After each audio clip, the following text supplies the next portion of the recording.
Right then, so this tutorial is going to be about compression. A lot of you have been asking me to do another tutorial on my YouTube channel, so I thought I might as well. Yeah, just going to try and make this quite quick and to the point, just to show you different ways you can use compression. I'm going to be focusing on drums, so I'll just basically, the majority of this will be looking at compressing drums individually. I may, if I get time, look at doing it as a like bus compression on a whole, like a drum group, drum bus. Right, so anyway, I've put together a real simple loop. I'll play it now just so you can hear it.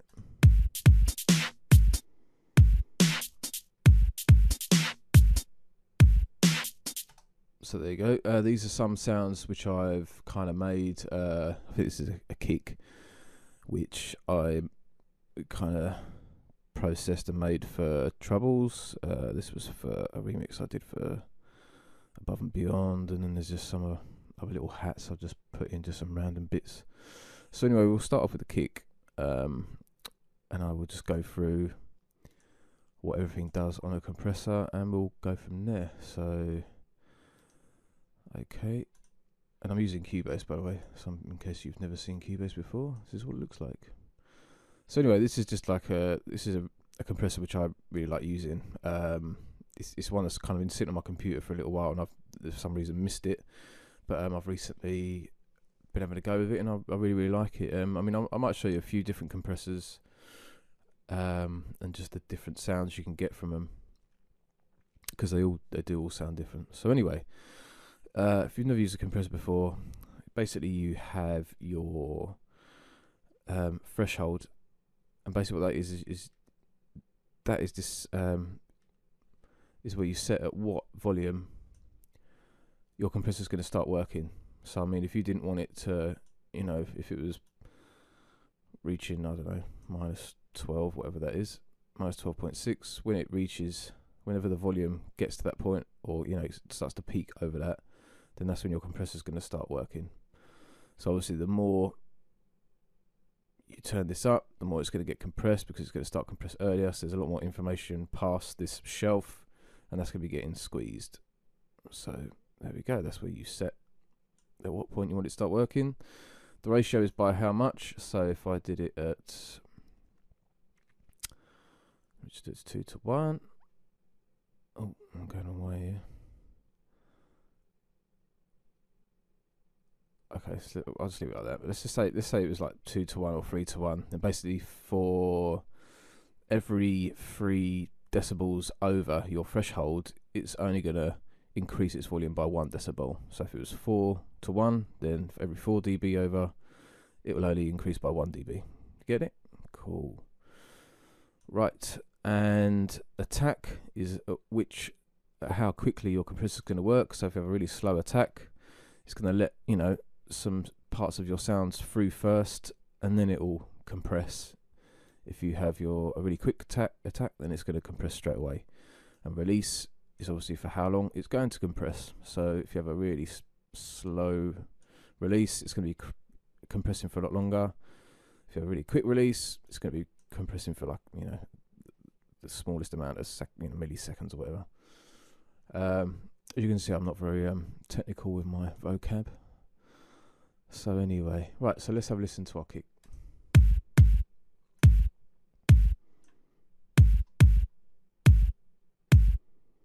There you go, there's our dry kick. I'm going to just go ahead and try and compress this kick to roughly how I'd like to hear it, alright? So you'll notice when I turn up the threshold, nothing's happening, and that's because we haven't told it by how much we want it to compress, which is what you do with the ratio. So when you see me turning this up, you should see it starting to do something. Anyway, let me just see what. Alright, so that's peaking at it's like minus 9. So we'll set it for 10. Right, so when I turn this up, ratio, you should start seeing it moving now. Yeah. See. Right, I'll go ahead and get this to how I want it to sound.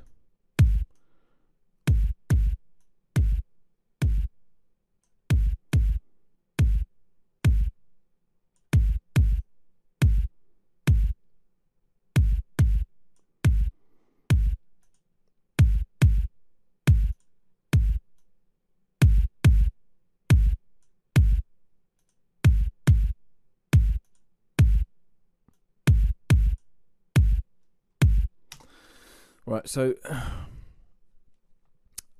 when I first started compressing, it took me a little while to actually hear what compression was doing. I'm not going to lie. And I think there's probably a lot of people who would say the same thing. You know, you'd kind of turn on a compressor and be like, okay, cool, what's that doing? And it does take a little while to actually hear what the compressor's doing. I know that sounds ridiculous, but it is. I think it's true anyway. So what I'll do is I'm gonna play this a couple of times dry, so without this compressor on it, and then I'll turn it on. So let's say we do we do 2 loops through, and then the second 2 loops I'll turn the compressor on, and we'll just do that a couple of times. Okay.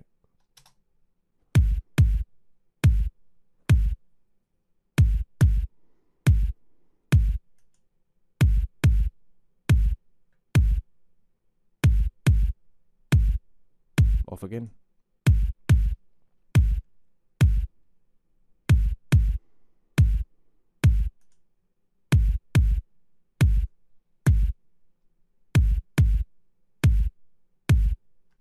Right, so basically what I've done is I've just made it a little bit more punchy. I've given like the you know, the peaks just a little bit more snap, and I've put a really slow release time on there. So basically it's staying compressed. So if you look at the wave shape here, you know, this is obviously a peak, and then the volume drops, and there's information here. So I'm basically making, because I've given it some space before, you know, the compressor kicks in, so I've given it a slowish attack, not a super fast one or a super slow one, but just enough to let the peaks through. So we're getting a snap, and then it's being compressed straight away. So this information in your sound wave is being reduced in volume to kind of make it sound snappy. Now you can exaggerate this obviously by lifting up, you know, giving it an even slower attack and giving it a higher ratio. So I'll do that. I'll play this through a little bit more, and what I'll do is I'll just overdo the dials. I mean, this was how I learned what compressors did, because I just overdid everything. Not that I did that in my tunes, but behind the scenes when making my beats, in order for me to learn what everything did, I just overdid it. I turned everything up. So I was like, okay, so, you know, this is what something sounds like completely over compressed. So then I'd slowly turn everything down till I get a happy medium, you know, and then I'd bypass it, and I'd be like, okay, yep, that's what this compressor's doing. So that's a really good way. So I'm going to overdo this to really try and make this snap. So it's almost going to be painful to your ears, all right?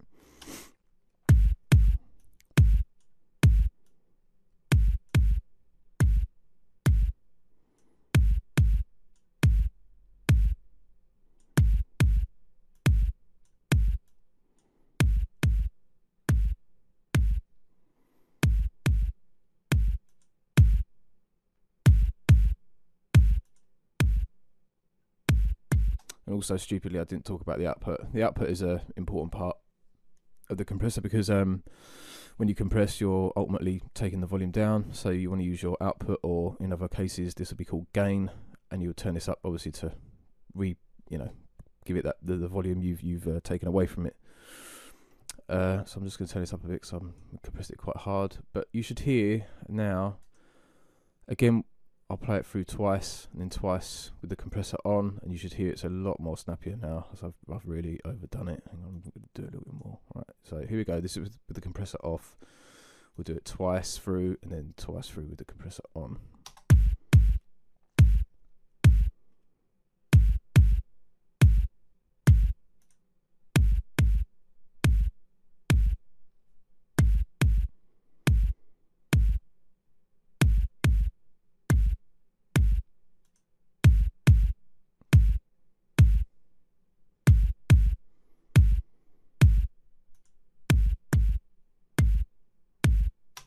There you go. So hopefully you kind of caught what that's doing. It's just making it a lot more snappier. And if anything, without the compressor on it, it's actually makes the kick actually sounds heavier without the compressor on. And when we put the compressor, right, that's it. Can talk properly again now. So when the compressor is on, it's a lot more snappier, and almost like it's making it like a shorter wave shape. Yeah. So you obviously wouldn't compress like this unless that's what you wanted. I mean, if you make it sound like drum and bass, drum and bass is all about real, quick attacks and slow, really, really quick releases, if you see what I mean. Or so you're making what am I trying to say here? So you're making everything pop. Do you know what I mean? Because like in there, when you listen to drum and bass, all the hits have a very quick release, because they don't want all the sounds bleeding into each other. Because it's a faster tempo. You don't want like your hats hitting and then the tail end of the wave shape, trailing into your snare or your kick, or same with your snare. You don't want the snare sounds trailing into the beginning of your kick. Do you see what I mean? So they have really sharp hitting drums, sharp attacks, should I say. So that's where you might use a technique like this. So if you want a really fat sounding drum, what you would do is you might want to raise this information here. Now there's a way you can do that, is if you have a quicker attack time and a much slower release. So basically the beginning of your sound now is going to get compressed, and then the compressor is going to come off. So ultimately it's going to be like turning this information up. So let me just have a little play around with that.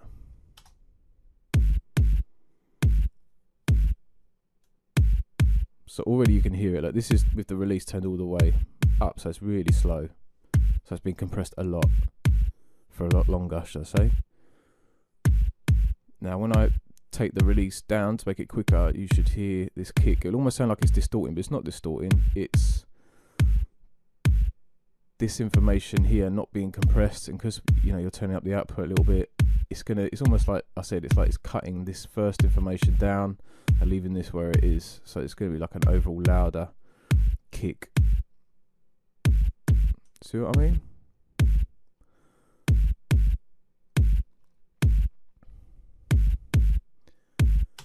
But yeah, it's just this information here that we're letting come through uncompressed. A good way to show you what I mean is this lovely little plugin here, which I need to thank District for introducing me to. And basically what this does is this shows you the wave shape. Hang on. Let's turn it up just a bit quicker. Turn it up in volume. Right, so basically what I'll do is I'll play this through, let like 2 kicks through, and then we do 2 kicks with the compressor on. I'll freeze it, and you'll see what I mean about how this part of your sound will now appear louder, and you'll see it on the wave shape as well. So let me just do that quickly.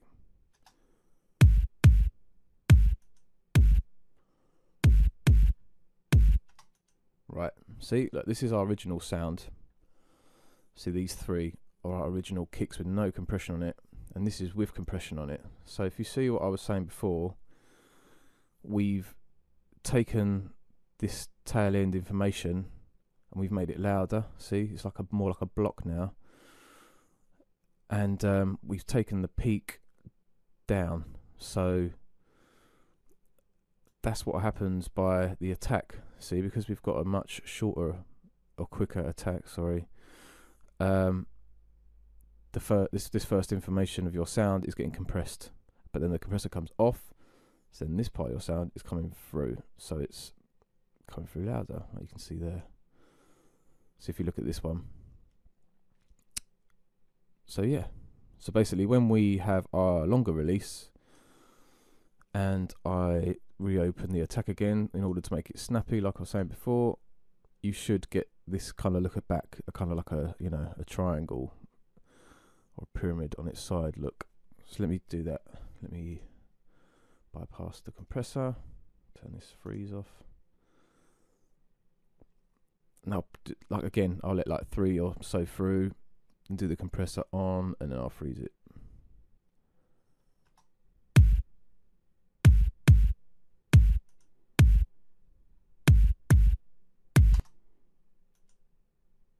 Right, see, because we have a slower attack, we've got much more of a peak because it's not compressing that at all. and because we're making up the gain with the output, ultimately it's like we've turned up the peaks. Do you see what I'm saying? Because they're not compressed.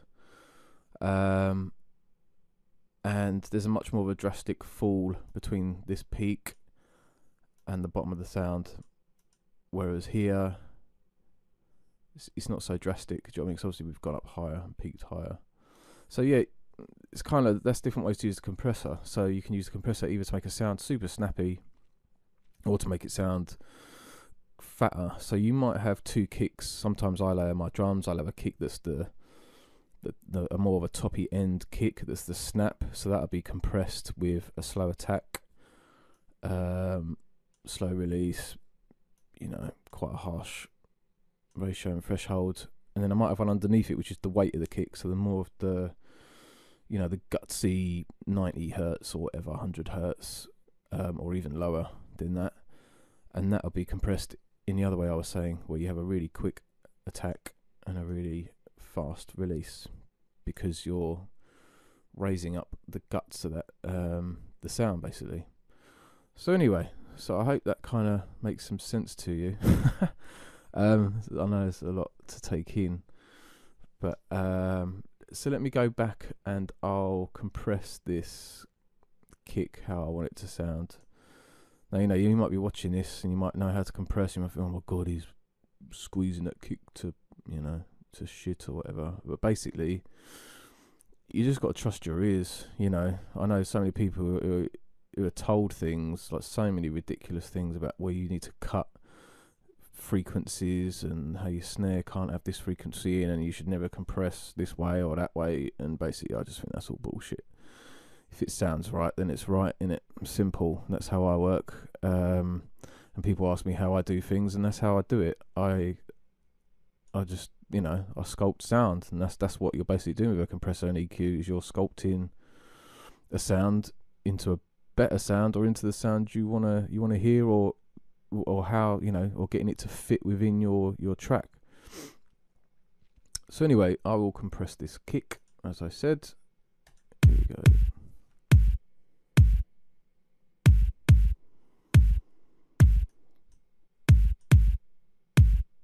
And when I do compression, a lot of the time it is quite subtle. So again, I might have to play this backwards and forwards for you to actually hear what I'm doing.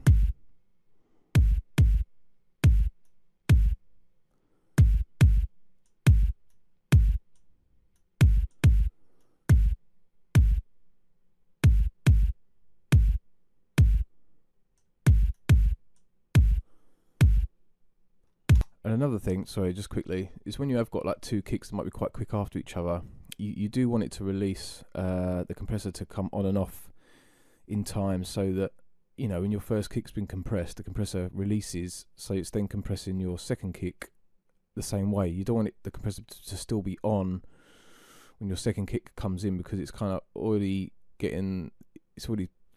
the compressor on it from the last kick, if that makes sense. So if you watch this dial, you'll see what I mean. It's going up and then back down in time to zero, to catch the next kick. So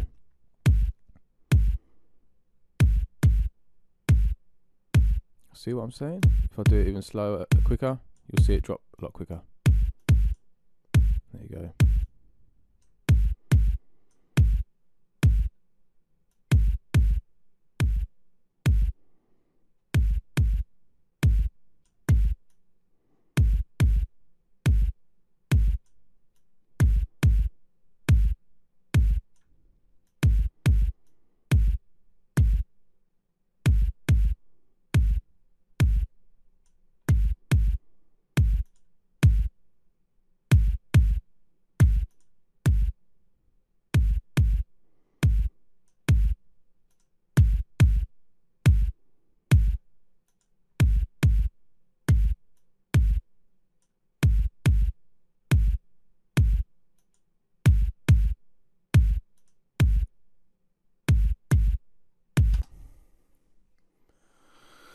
Right, so I'm happy with that. I might take the release down just a bit, just to get a little bit more of the guts through of the kick. Hang on.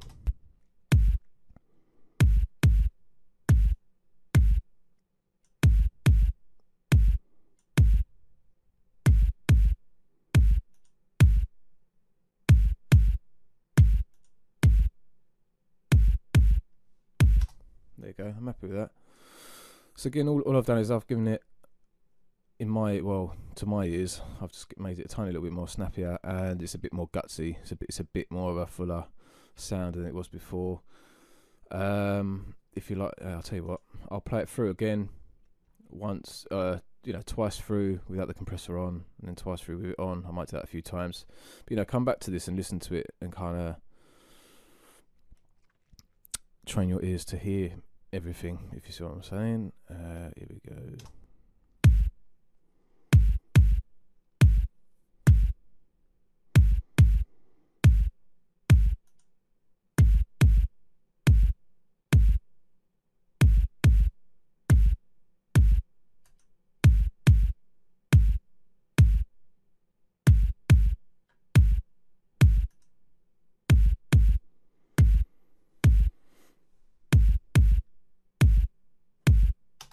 There you go. There's the kick. Like I said, it's subtle. It doesn't need anything crazy doing to it. I quite like the sound, and this is from another tune, so I've probably compressed it already. So, this is just sweetening it up a little bit. We can quickly, sorry, I was just turning away from the mic. We can quickly go onto the snare, and I'll just do the same thing. Get it to how I want to sound. Let's just loop it a little bit quicker. Oh, hang on.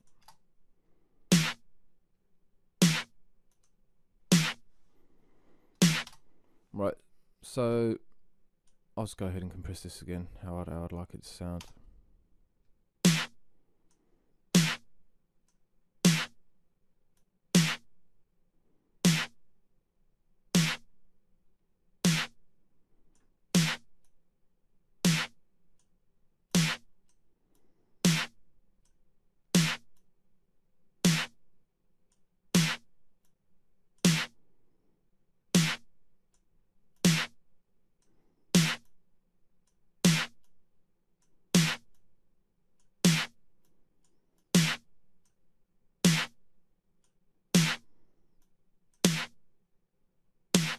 See how I turned up the threshold really high and it got a lot more snappier.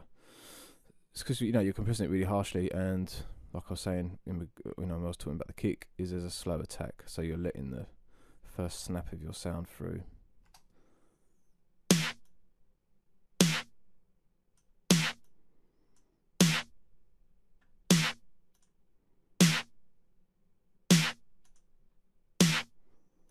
Let's get a bit more volume again.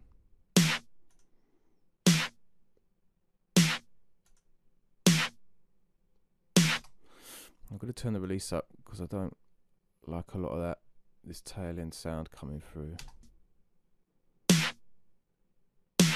So if I take the release back, it's going to sound completely different. So, this is a way to kind of train your ears into what the release is going to affect.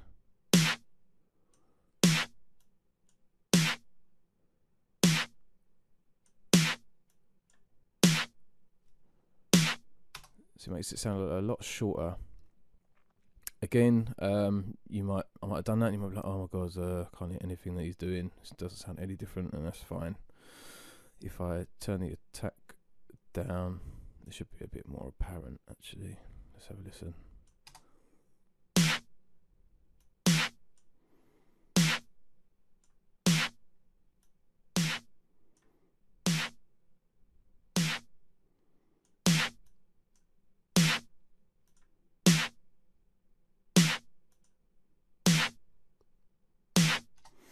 Right, so this is the way.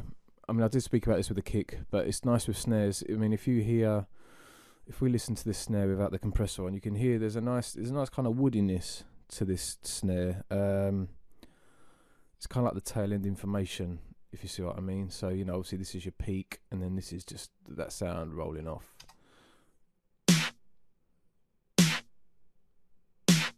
But there's a nice kind of resonance, nice kind of woody acoustic sound, like from a like a real snare.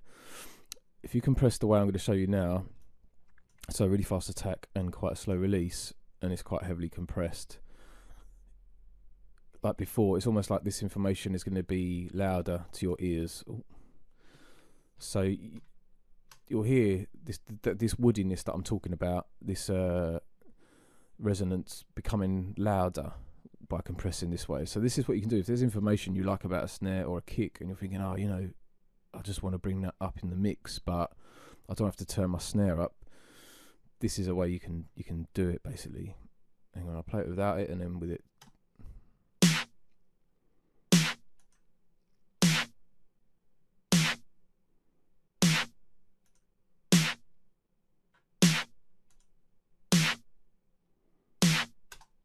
Okay, hopefully you can hear what I'm talking about.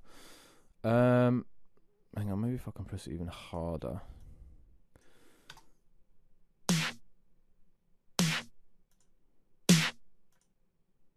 No, that just sounds awful.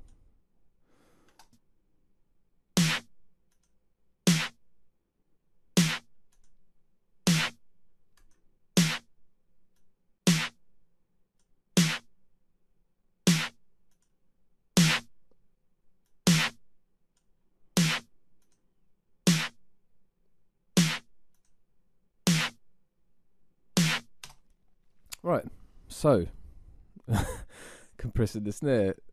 So, I mean, again, I might be doing this, you might be thinking, yeah, you might really not understand anything I'm talking about here. But it's just, there's different ways to use your compressor, which is what I'm just trying to show you. You know, you can use it to really make your drums snap. A bit like putting a transient shaper on it or an envelope shaper. You know, you're having a really fast attack and then a really quick release, so it's just making it snappier. Or you can do it the other way around, you know, where you're just trying to make it a bigger, fatter sound that's playing for longer, and you know, and it's making it more like a block, you know, which is like when someone masters a track, you see the audio and you think, oh my god, it just looks like a solid brick. And it's because basically they're turning all this information up, and this part is all getting chopped off because it's been compressed or limited. You know, it's been set to a threshold, and anything beyond there is getting wiped out. So anyway, that's just some quick ways of using it. Let me get this back to how I want it to sound, and we'll play it with the kick. Hang on.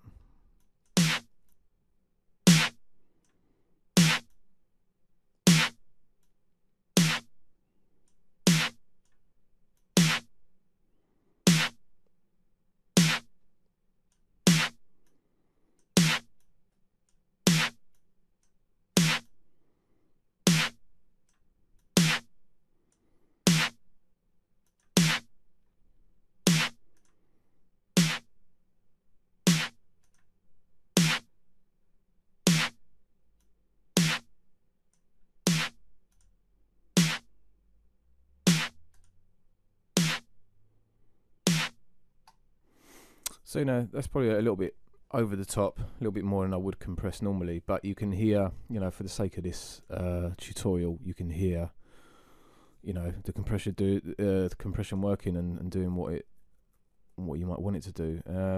I'll play it through. I'll do it like twice through, twice without, twice through, twice without, like that, and then you can just get your head around it. Let's go.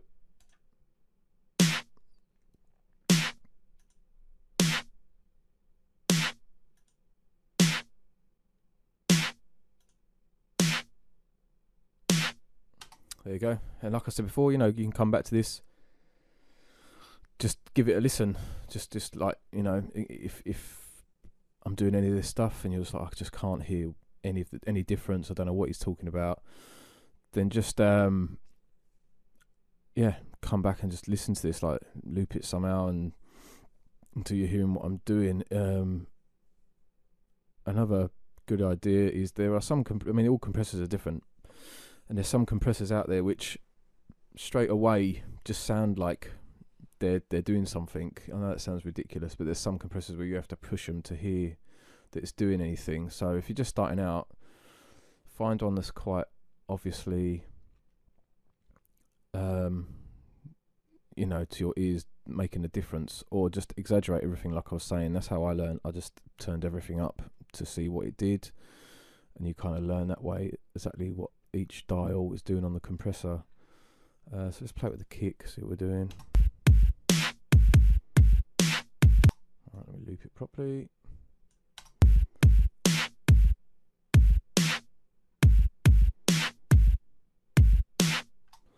So, like I said, that snare is probably a little bit over compressed from what I'd normally do, but for the sake of this, you're probably able to hear it more. And also, a lot of confusion people make with compressors is they put a compressor on it, and sometimes just hear it getting louder, and they think, oh, that's sick, like that's made it sound so much better. And it's like, well, it hasn't. You've just turned it up in volume. So don't try and get your levels. Do your compression and A and B it like I'm doing with the bypass. And if you notice when you turn on your compressor, it just seems like 10 times louder, then go to your gain or your output and turn it down so they're a similar level, because then you can actually compare them to see what difference you're making. You're not using the compressor necessarily to make it louder. Do you see what I mean? You're trying to control it.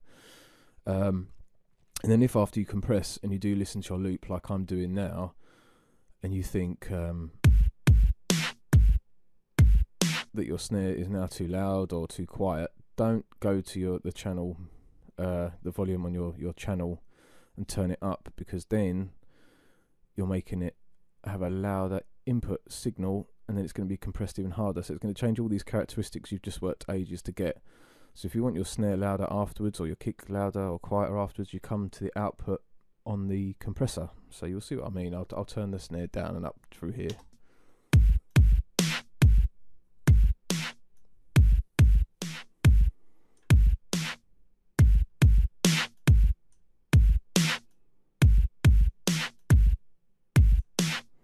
So there you go. That's kind of very basic introduction to compression, and I'll try and do more of these. I might try and do one a month, who knows. I mean, there's so many different aspects to compression. Obviously from here, at the beginning of the tutorial I said I might get into doing bus compression, but I'm not going to do that.